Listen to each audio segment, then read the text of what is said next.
Hi hello నమస్తే welcome to LP news. నేను తడి రాజశేఖర్. గణేష్ విగ్రహాల తయారీ కేంద్రంలో కరెంట్ షాక్ తో గాయపడ్డ వారిని పరామర్శించిన కోరుట్ల ఎమ్మెల్యే. జగిత్యాల జిల్లా కోరుట్ల బాలాజీ గణేష్ విగ్రహాల తయారీలో కరెంట్ షాక్ తో 10 మందికి గాయాలు, 2 మృతి చెందిన విషయం తెలిసిందే. అయితే గాయపడ్డ యువకులను హైదరాబాద్లోని ఉస్మానియా హాస్పిటల్లో కోరుట్ల ఎమ్మెల్యే డాక్టర్ కల్వకుంట్ల సంజయ్ పరామర్శించారు. డాక్టర్లతో మాట్లాడి యువకులకు మెరుగైన చికిత్స అందించాలని కోరారు. ఈ ఘటనలో మృతి చెందిన వారికి తన ప్రగాఢ సానుభూతిని తెలిపారు. 33 kV హైటెన్షన్ కరెంటు వైర్లు తక్కువ ఎత్తులో ఉండడంతోనే ప్రమాదం జరిగిందని, సంబంధిత అధికారులపై చర్యలు తీసుకొని విద్యుత్ షాక్కు గురైన వారిని ప్రభుత్వం ఆదుకోవాలని కోరారు. జరిగిన ఎలక్ట్రిక్ బర్న్స్ యాక్సిడెంట్ చాలా బాధాకరం.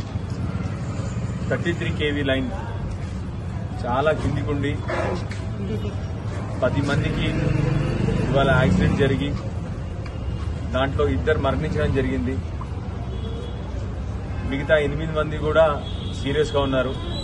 దాంట్లో 5గురిని ఉస్మానియా హాస్పిటల్ తీసుకొచ్చి డాక్టర్ల సమక్షంలో ఉస్మానియా జనరల్ హాస్పిటల్లో అడ్మిట్ చేయడం జరిగింది.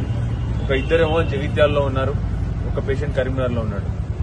దయచేసి ప్రభుత్వాన్ని వెనువెంటనే సంబంధిత అధికారులని మీద చర్య తీసుకొని, అదేవిధంగా ఇప్పుడు గాయాలై కూలీ పని చేసుకునే చిన్న వాళ్ళకి మీరు ఆర్థికంగా సపోర్ట్ చేసి, దయచేసి రాజకీయాలకు అతీతంగా చిన్న కూలీ నాలి చేసుకునే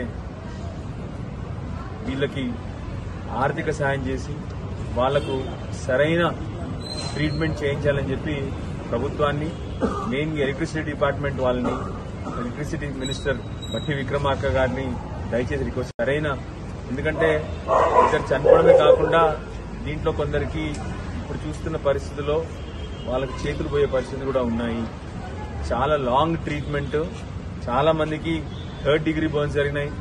సో దయచేసి ప్రభుత్వాన్ని అతి తొందరగా వీళ్ళందరికీ కూడా, ఎందుకంటే 33 kV లైన్ అంత కిందికి ఉండడం వల్ల జరిగిన డ్యామేజ్ కాబట్టి వీళ్ళందరికీ సరైన ట్రీట్మెంట్ ఇప్పించి వాళ్ళందరికీ కూడా సాయం చేయాలని చెప్పి గవర్నమెంట్ రిక్వెస్ట్ చేస్తాను.